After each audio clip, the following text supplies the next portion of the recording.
दोस्तों सबसे पहले सबको नमस्कार और जोहार।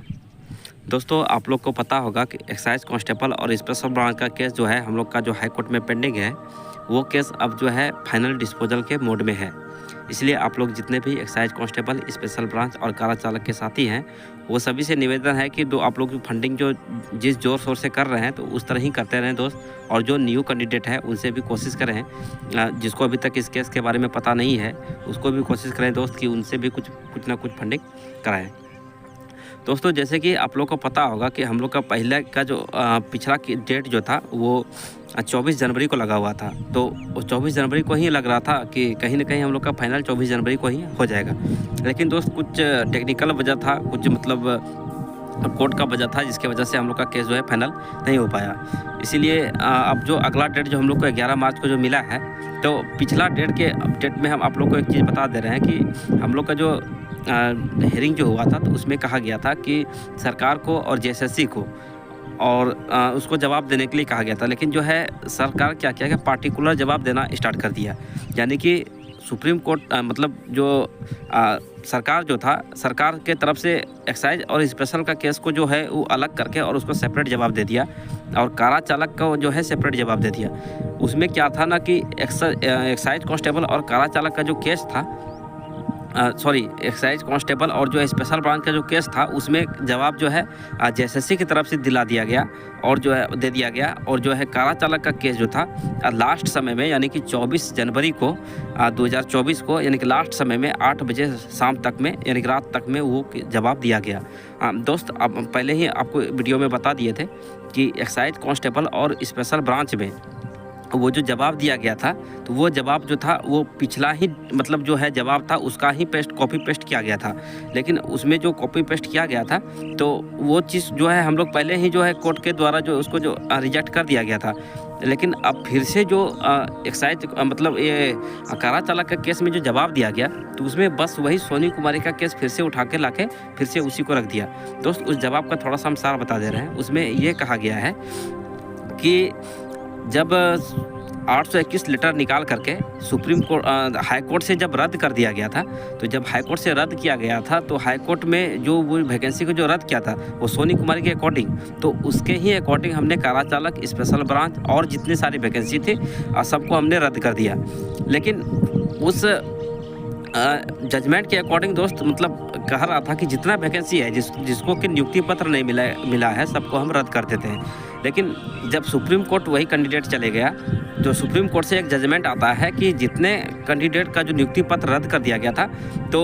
उनको जो है फिर से नियुक्ति पत्र मिलना चाहिए। तो दोस्त उसके अकॉर्डिंग जो है सरकार ने एक गजट जारी करके जो एक्साइज मतलब पंचायत सचिव और जो है टीचर वाले को, टीजीटी वाले को, दोनों को जो ज्वाइनिंग दे दिया। लेकिन दोस्त उसमें ये चीज़ भी एक कोर्ट का रूल होता है कि कोई पार्टिकुलर लोग को कोर्ट जाने का जो है कोई ज़रूरत नहीं है। अगर कोर्ट से कोई एक जजमेंट आता है तो उसके अकॉर्डिंग सारे को वो मिलना चाहिए। लेकिन सरकार अपने मन से क्या किया कि वो जजमेंट को ना दे करके मतलब वो सुप्रीम कोर्ट के जजमेंट को फॉलो ना करते हुए एक्साइज कांस्टेबल, स्पेशल ब्रांच और कारा चालक पर जो है हाई कोर्ट का जजमेंट को ही मतलब कि रख करके जो लपेट दिया। इसलिए दोस्त क्या हो गया कि एक्साइज कांस्टेबल, कारा चालक और स्पेशल ब्रांच रद्द हो गया, और जो सुप्रीम कोर्ट का जजमेंट है बस उस दो ही वैकेंसी पर फॉलो किया गया, एक पंचायत सचिव और एक टीजीटी वाले पर। तो दोस्त वो लोग अभी ज्वाइनिंग कर लिया है और हम लोग जो है फंस गए हैं। तो दोस्त उसमें एक चीज़ जब फाइनल हुआ था तो उसमें यह भी कहा गया था कि पर्टिकुलर किसी भी लोग को यहाँ आने का अब सुप्रीम कोर्ट ज़रूरत नहीं है। अब वो चाहे तो हाई कोर्ट में ही जा करके, अगर वो प्रभावित है इससे, तो वो हाई कोर्ट में ही जा करके जो है ये वो करा सकती है, मतलब वो जजमेंट करा करके वो अपना नियुक्ति पत्र ले सकती है। तो दोस्त हम लोग हाई कोर्ट गए और हाई कोर्ट में जा करके सारा हम लोग का जो है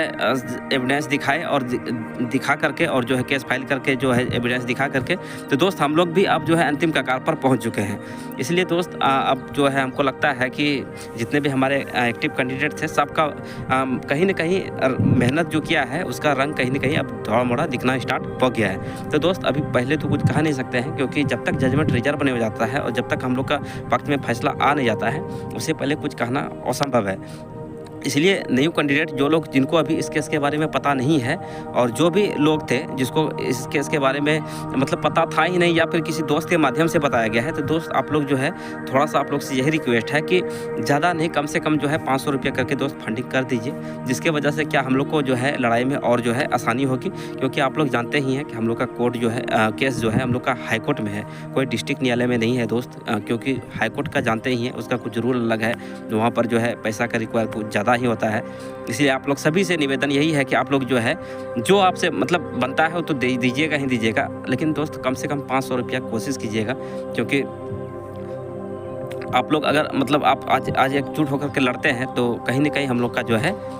हम लोग का जजमेंट की ओर हम लोग जो है